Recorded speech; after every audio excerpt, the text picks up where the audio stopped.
শান্তি আলোচনার কথা বললেও হরমুজ প্রণালীতে পাল্টাপাল্টি হামলা চালিয়েছে যুক্তরাষ্ট্র ও ইরান। ফলে দুই দেশের মধ্যে আদৌ কোনো সমাধানে আসবে কিনা তা নিয়ে প্রশ্ন উঠেছে।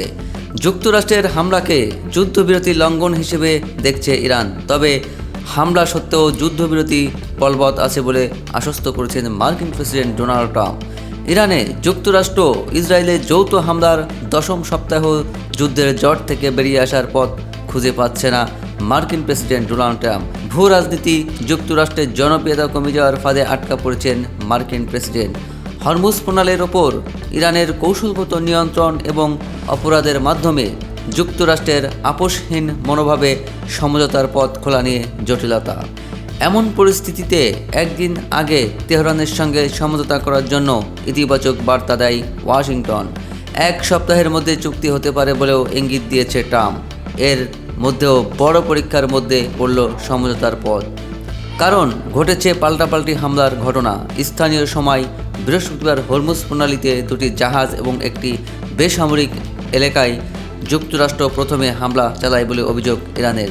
এমনকি এ ঘটনাকে যুদ্ধবিরতি লঙ্ঘনের শামিল বলে সতর্ক করেছে তেহরান। তবে ইরানের উস্কানিমূলক আক্রমণগুলো থেকে আত্মরক্ষার্থে এ হামলা চালানোর দাবি করেছে মার্কিন সেন্ট্রাল কমান্ডো। দুই দেশের এই গোলাগুলি সত্ত্বেও যুদ্ধবিরতি বলবৎ আছে বলে জানিয়েছেন মার্কিন প্রেসিডেন্ট ডোনাল্ড ট্রাম্প।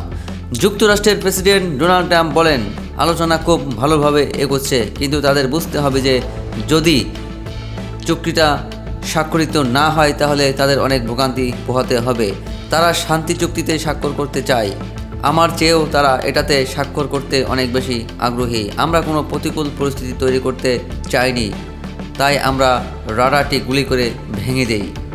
এদিকে যুক্তরাষ্ট্র ও ইসরায়েলের বিরুদ্ধে যুদ্ধে শিগগিরই ইরান বৃহত্তর জয় উদযাপন করতে যাচ্ছে বলে মন্তব্য করেছেন দেশটির ভাইস প্রেসিডেন্ট মোহাম্মদ রেজা আরিফ।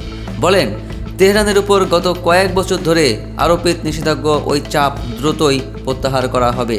এরই মধ্যে ইরানের ক্ষেপণাস্ত্র ও ড্রোন হামলা মোকাবেলা করছে বলে দাবি করেছে সংযুক্ত আরব আমিরাত। শুক্রবার সামাজিক যোগাযোগ মাধ্যমে এক্সে দেয়া এক বিবৃতিতে এ তথ্য দেয় দেশটির প্রতিরক্ষা মন্ত্রণালয়। এতে বলা হয়, ক্ষেপণাস্ত্র ও ড্রোনের চলমান আক্রমণাত্মক অভিযানের কারণে দেশ জুড়ে শব্দ শোনা গেছে। এর আগে হরমুজ প্রণালীতে মার্কিন জাহাজ চলাচল সুরক্ষায় নিজেদের আকাশসীমা ব্যবহার করার অনুমতি দেয়নি সৌদি আরব ও কুয়েত।